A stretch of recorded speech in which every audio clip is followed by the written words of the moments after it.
दोस्तों, आज के इस वीडियो में हम बात करेंगे एक ऐसी जबरदस्त रेमेडी के बारे में जो कि आपकी आर्टरीज को ब्लॉक होने से बचाने में आपकी मदद करती है और साथ ही साथ आपके हार्ट की हेल्थ को भी इंप्रूव करती है। इस रेमेडी को दोस्तों आप बड़ी ही आसानी से अपने घर के ऊपर बना सकते हैं, क्योंकि इसमें जो भी इंग्रेडिएंट्स यूज होते हैं वो सब के सब आपको अपने घर में बड़ी आसानी से मिल जाएंगे। ब्लॉक हो जाती हैं तो ब्लड फ्लो यानी कि जो खून का बहाव है वो वहां पर कम होने लगता है, जिसकी वजह से सांस फूलने लग जाता है, कमजोरी लगने लगती है और सीरियस कंडीशंस में हार्ट अटैक और स्ट्रोक का रिस्क भी काफी ज्यादा बढ़ जाता है। दोस्तों, आर्टरीज हमारी बॉडी में एक तरह के ब्लड वेसल्स हैं जो कि हार्ट से ब्लड को शरीर के अलग अलग हिस्सों के अंदर लेकर जाती है। ये ब्लड ऑक्सीजन और न्यूट्रिएंट्स को लेकर जाता है जो कि हमारी सेल्स के जिंदा रहने के लिए और हेल्दी रहने के लिए जरूरी है, और इसीलिए आर्टरीज को हेल्दी रहना और अनक्लॉग्ड रहना बहुत ही जरूरी होता है। आर्टरीज में ब्लॉकेज होने की शुरुआत हमेशा इन्फ्लेमेशन से होती है।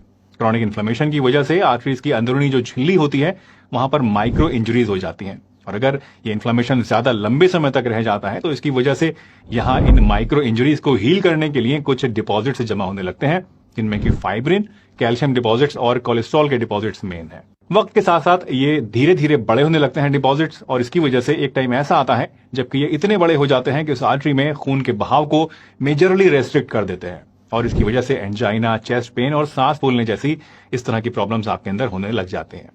दोस्तों, ब्लॉकेज को रोकने के लिए कोलेस्ट्रॉल घटाने वाली दवाइयां अक्सर दी जाती है। कई बार खून को पतला करने वाली दवाइयां भी दी जाती हैं, और कुछ केसेस में ऐसी दवाइयां भी दी जाती हैं जो कि इस प्लैक को तोड़ने के लिए काम आती हैं। और सच कहूं तो ये सभी दवाइयां काफी अच्छे से काम करती हैं, और मेजोरिटी ऑफ द केसेस में आपको इन्हें लेने से कोई दिक्कत नहीं होती है, बल्कि उल्टा फायदा ही होता है। लेकिन अगर आप एक नेचुरल और सेफ रेमेडी यूज करना चाहते हैं जो कि कोलेस्ट्रॉल को भी घटाए, आपकी नसों को भी साफ करे और ब्लॉकेज को भी कम करने में आपकी हेल्प करे, और जिसको आप अपनी एग्जिस्टिंग दवाओं के साथ इस्तेमाल कर सकें और घर पे खुद ही बना सकें बड़ी आसानी से, तो ये रेमेडी जो अब मैं आपको बताने वाला हूं ये आपके बहुत ही ज्यादा काम आने वाली।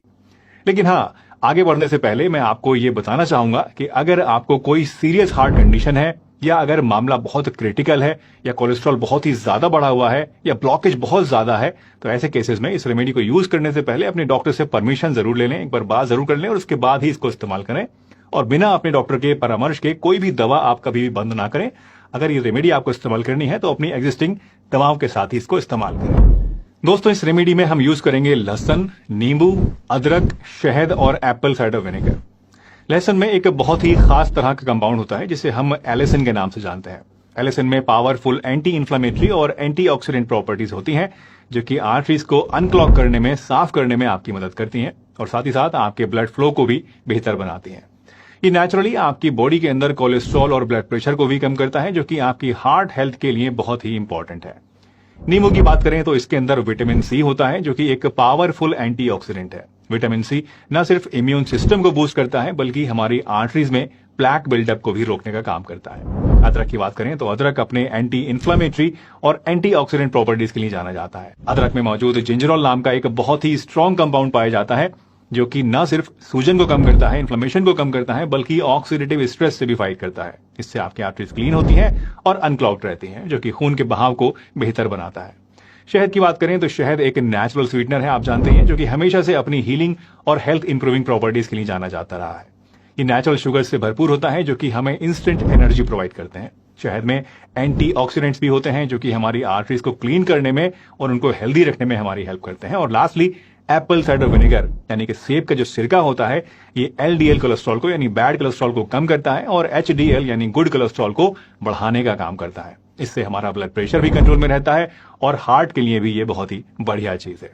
तो दोस्तों, ये है हमारे इस नुस्खे में यूज होने वाले वो इंग्रेडिएंट्स जो कि आपकी आर्टरीज को ब्लॉक होने से बचाने में मदद करते हैं। अब आइए जानते हैं कि इन सभी इंग्रेडिएंट्स को मिलाकर हम इस नुस्खे को कैसे बना सकते हैं और किस तरह से इसको इस्तेमाल किया जाता है। दोस्तों, इस रेमेडी को घर पर तैयार करना बहुत ही आसान है, लेकिन याद रखने वाली बात यह है कि इसमें हर एक स्टेप अपनी अलग इंपॉर्टेंस रखता है, और इसी की वजह से ये रेमेडी जो है इतनी ज्यादा असरदार साबित होती है। और इसीलिए इसमें कोई भी स्टेप आपको स्किप नहीं करना है, और जिस तरह से मैं बताऊंगा उसी तरह से फॉलो करना है। तो सबसे पहले आप लहसुन के करीब 4 से 5 क्लोव्स ले लीजिए, 4-5 कलियां ले लीजिए और उनको छीलकर अच्छे से साफ कर लीजिए। अब इसके बाद आप अदरक का लगभग 3 से 4 इंच का टुकड़ा लीजिए और इसको भी छीलकर आप छोटे छोटे टुकड़ों में काट लीजिए। और उसके बाद इन दोनों चीजों को यानी अदरक को लहसुन को आप ब्लेंड करके एक फाइन पेस्ट बना लीजिए। और उसके बाद मीडियम साइज के 4 रसीले नींबू का जूस आप निकालिए और इन सभी चीजों को यानी अदरक और लहसुन के पेस्ट को और लेमन जूस को और 1 कप शहद को और 1 कप एप्पल साइडर विनेगर को आप एक जगह मिलाकर अच्छी तरीके से मिक्स कर लीजिए। अब इस पूरे के पूरे मिक्सचर को आप एक ग्लास के जार के अंदर डालिए और स्टोर करने के लिए फ्रिज में रख दीजिए ताकि ये फ्रेश रहे और इफेक्टिव रहे। इस नुस्खे को आप रोजाना सुबह में खाली पेट तकरीबन 1 बड़ा चम्मच टेबल स्पून 1 गिलास गुनगुने पानी में डाल के पीजिए। आमतौर पे सिर्फ एक टाइम लेना ही इसको काफी होता है, लेकिन कुछ केसेस में आप चाहें तो इसको रात को डिनर करने से पहले भी ले सकते हैं, यानी दिन में 2 टाइम भी ले सकते हैं। इस रेमेडी से आपकी आर्टरीज क्लीन और अनक्लॉग्ड होती हैं, आपका कोलेस्ट्रॉल घटता है और बॉडी के अंदर ब्लड फ्लो भी अच्छे से होता रहता है। और इसलिए ये जो रेमेडी है ये आपके दिल के लिए और आपकी नसों के लिए एक बहुत ही बढ़िया रामबाण रेमेडी है जिसको आप इस्तेमाल कर सकते हैं। दोस्तों, वैसे तो ये रेमेडी पूरी तरह से नेचुरल है और बिल्कुल घरेलू इंग्रेडिएंट से बनाई जाती है, लेकिन इसके बावजूद कुछ ऐसे लोग हैं जिनको इस रेमेडी को इस्तेमाल नहीं करना चाहिए या फिर कुछ प्रिकॉशन लेने के साथ अपने डॉक्टर से परामर्श लेने के बाद ही इस्तेमाल करना चाहिए। मसलन अगर आप एक प्रेग्नेंट वुमन है या फिर अगर आप बच्चे को दूध पिलाती हैं तो ऐसे में आपको इस रेमेडी को इस्तेमाल नहीं करना है। इसके अलावा अगर आपकी कुछ ऐसी दवाएं चल रही हैं जो कि आप बहुत लंबे समय से ले रहे हैं, खास तौर से ऐसी दवाएं जो कि आपके खून को पतला करती हैं या फिर ऐसी दवाएं जो कि आपके ब्लड प्रेशर को कराने का काम करती हैं, तो ऐसे में आपको अपने डॉक्टर से पूछने के बाद ही इस नुस्खे को इस्तेमाल करना चाहिए। इसी के साथ अगर आपको डायबिटीज है तो ऐसे में भी आपको ये नुस्खा इस्तेमाल नहीं करना है, क्योंकि ये जो नुस्खा है इसके अंदर शहद इस्तेमाल होता है और शहद डायबिटीज में अगर आप खाएंगे रोजाना तो वो आपके लिए नुकसानदेह हो सकता है। इसके अलावा आमतौर पर सभी लोगों के लिए नुस्खा पूरी तरह से सेफ होता है। सिर्फ अगर आपको इसमें से किसी भी चीज में यानी जितनी भी इंग्रेडिएंट्स इसमें यूज होते हैं इनमें से किसी भी चीज से अगर आपको कोई एलर्जी है तो ऐसे में आप इससे बचिए, अदरवाइज आराम से आप इस नुस्खे को इस्तेमाल कर सकते हैं।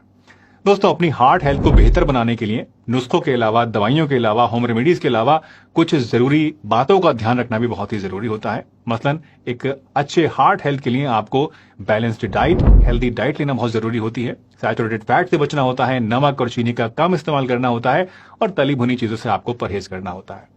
इसी के साथ साथ अपनी डाइट के अंदर ज्यादा से ज्यादा होल ग्रेन्स को शामिल करें, ज्यादा से ज्यादा सलाद खाएं, हरी सब्जियां खाएं और शुद्ध शाकाहारी खाना जितना ज्यादा आप खा सकें उतना ही ज्यादा आपके लिए बढ़िया रहेगा। इसी के साथ साथ रेगुलर एक्सरसाइज करें। एक्सरसाइज करने से आपकी हार्ट हेल्थ पे बहुत ही अच्छा इसका असर पड़ता है, आपका वजन भी घटता है और ब्लड प्रेशर और कोलेस्ट्रॉल भी इससे कम होता है।